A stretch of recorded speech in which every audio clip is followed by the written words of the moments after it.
ሆኜ ነው የምነግራችሁ። እግዚአብሔር ሰው ጥሎ አያውቅም። እግዚአብሔር ሰው ረስቶ አያውቅም። እግዚአብሔር የታመኑበትን አሳፍሮ አያውቅም። ንገራቸው፣ ደጋግመ አውራቸው። እኔ ሳራን እንደጎበኘው እጎበኛችኋለሁ፣ አስገርማችኋለሁ። መጎብኛችሁ ወራት መጥቷል። የመጎብኛችሁ ወራት መጥቷል። ለሚቴልዩ ትንሽ ጠብቁ እንጂ ሰማዩ ጠግሯል፣ ደመናው ከብዷል። በየትኛውም ጊዜ ሊዘንብ ይችላል። በየትኛውም ሰዓት ሊዘንብ ይችላል። በየትኛውም ሰዓት ሊዘንብ ይችላል። ያልጠበቃችሁት ነገር የገጠማችሁ ሰዎች፣ ድንገት በሆነ ነገር የተያዛችሁ ሰዎች፣ ከተያዛችሁበት ሁኔታ ለመውጣት ዘዴውም ሰውም የሌላችሁ ሰዎች፣ አረ ያለ ዘዴም ያለ ሰውም መጥቶ የሚያወጣ ታሪክን የሚቀይር ዕዳን የሚከፍል የእግዚአብሔር መንፈስ እንደዚህ በላቸው ይለኛል። የኢያሪኮን ኑሮ እንደቀየርኩኝ፣ የኢያሪኮን ከተማ ኑሮ እንደቀየርኩኝ ኑሯችሁን እቀይረዋለሁ፣ ሕይወታችሁን እቀይረዋለሁ። ሞት ያለበትን ሕይወት እንደፈወስኩት እንደዚሁ እፈውሳችኋለሁ። ከዚህ ቃል በኋላ በሆነ ጉዳያችሁ ላይ ጉብኝት ይሆናል። በሆነ ነገራችሁ ላይ ጉብኝት ይሆናል። የእግዚአብሔር ድንገተኛ ጉብኝት ወደ ሕይወታችሁ ይመጣል። የሆነ ነገራችሁ በጌታ በኢየሱስም ይቀየራል። እያመለካችሁት፣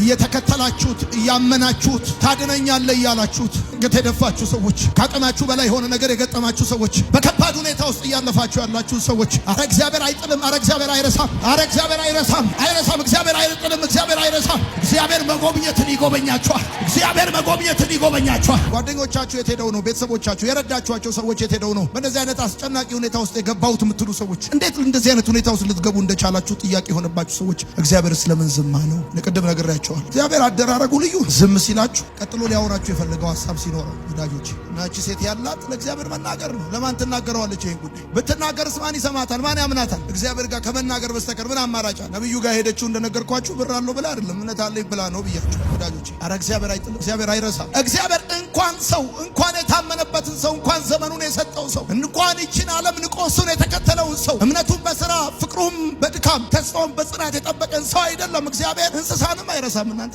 እንስሳን እንኳን አይረሳም እግዚአብሔር። ትዝ ይላችኋል በኖህ ዘመን የጥፋት ውሃ ሊመጣ ሲል እግዚአብሔር አምላክ ኖህንና ልጆቹን ብቻ ሳይሆን በስም እየጠራ እናንተ በመልክና በስም አታውቋቸው እንስሳት እንኳን ሊመጣ ካለው ጥፋት እንዴት እንደታደጋቸው ታውቃላችሁ። እግዚአብሔር እንኳን ሰው እንስሳ አይረሳም ወዳጆቼ። በኖህ ዘመን የጥፋት ውሃ ምድርን ባጥለቀለቀ ጊዜ ይህን የጥፋት ውሃ ለማሳለፍ እግዚአብሔር ንፋስን እንዳነፈሰ የጥፋት ውሃውም እንዳለፈ ልክ እንደዛ አሁን ያላችሁበት መከራ እንዲያልፍ እግዚአብሔር ታላቅ ንፋስ ያነፍሳል። እኔ አላውቅም፣ ግን አንድ ነገር አውቃለሁ። እግዚአብሔር ታላቅ ንፋስ የትኛውም በአበል የትኛውም ወጀብ የትኛውም ጥፋት ሲጎድል ያለው ከቤታችሁ ጥያቄያችሁ ይጎላል፣ ችግራችሁ ይጎላል፣ ለቅሷችሁ ይጎላል። ዘንድሮ እንዳምነው አታለቅሰው። የሚቀጥለው ዓመት እንደ ዘንድሮ አትቸገሩም። የእግዚአብሔር ንፋስ ወደ ቤታችሁ ይነፍሳል። እስቲ በደንብ ጩሁና አሜን በሉ። አይጥልም።